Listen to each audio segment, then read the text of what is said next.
আজকে ডাকসুর লিপি নুরু রক্তাক্ত করতে নুরুর উপর আঘাত কেড়ে করেছে, এটা খুঁজে বের করতে হবে।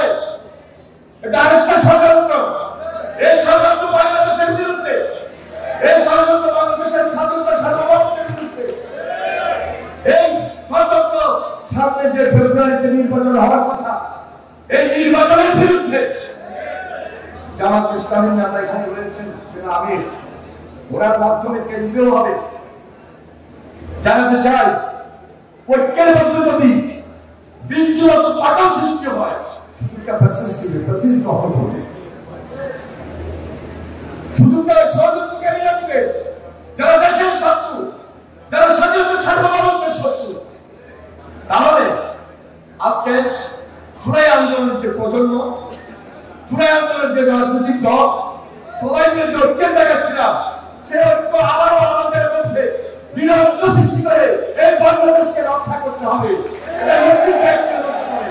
এবং আজকে আওয়ামী লীগ বসে নেই, পাশাপাশি দেশ বসে নেই, হাজার হাজার কোটি কোটি টাকা পাচার করেছে, সেই টাকা দিয়ে আজকে জাতিকে অবরুদ্ধ করে রেখে ষড়যন্ত্রের বীজ নতুন ভাবে বপন করে আমাদের এই নির্বাচনকে বানচাল করে দিতে চায়। সুতরাং আমি আমার বক্তব্য শেষ করার পূর্ব মুহূর্তে এটাই বলছি, বৃহত্তর স্বার্থের জন্য ক্ষুদ্র স্বার্থ, ক্ষুদ্র মতভেদ ত্যাগ করে বাংলাদেশটাকে নতুন করে করতে হবে, নতুন করে বাংলাদেশটাকে নির্মাণ করতে হবে। আর সেই নির্মাণের ক্ষেত্রে আমি মনে করি বাংলাদেশ জাতীয় দল যে ৩১ দফা দিয়েছে সেটি প্রধান, সেটা অনেক গুরুত্ব বহন করে। এবং সে ৩১ দফার মধ্যে তারেক রহমান লিখেছেন, বলেছেন যে আমরা বাংলাদেশ জাতীয়তাবাদী দল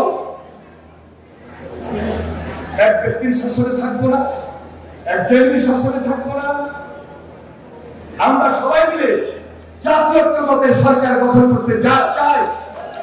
যারা মিলে ফাঁসিবাদের বিরুদ্ধে লড়াই করেছে, যারা মিলে আমরা সবাই এই ফাঁসিবাদের বিরুদ্ধে আন্দোলন সংগ্রাম করেছি, সবাই মিলে বিকল্প বিশিষ্ট পার্লামেন্ট, নিচের হাউস, উপরের হাউস, নিচের হাউসে সরাসরি জিতে আসবে এবং উপরের হাউসে রাজনৈতিক দল, শ্রেণী পেশার মানুষ সবাই সেখানে অংশগ্রহণ করে জাতীয় ঐক্যের সৃষ্টি আমরা করবো।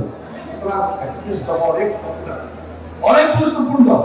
৩১ দফা নিয়ে যখন মাঠে গিয়েছি তখন আমরা বুঝতে পারি নাই যে ৩১ দফাই জাতির কাছে, জাতির সামনে এত জনপ্রিয় হবে।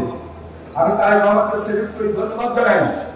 দেশের যে বেগম খালেদা জিয়া আজকে সম্মানিত, তার পরামর্শে আমরা আন্দোলন সংগ্রাম করে এক ঐক্যবদ্ধ ছিলাম সকল রাজনৈতিক দল। সুতরাং সম্মানের টাকা দেশের বেগম খালেদা জিয়া রয়েছে, সবাই মিলে দেশটাকে গড়বো, জাতীয় ঐক্যমতের সরকার গঠন করবো। এবং আজকে হাউস যারা রয়েছে, যারা উপস্থিত হয়েছে, এখন থেকে সাধারণ নেতা কর্মীদের, সাধারণ মানুষকে সম্মানের জায়গায় রেখে, সময়ের পর্যায়ে রেখে আগামী দিনে তাদের শেষ প্রতিজ্ঞাকে আগামী দিনে জিতিয়ে দিতে হবে। সেজন্য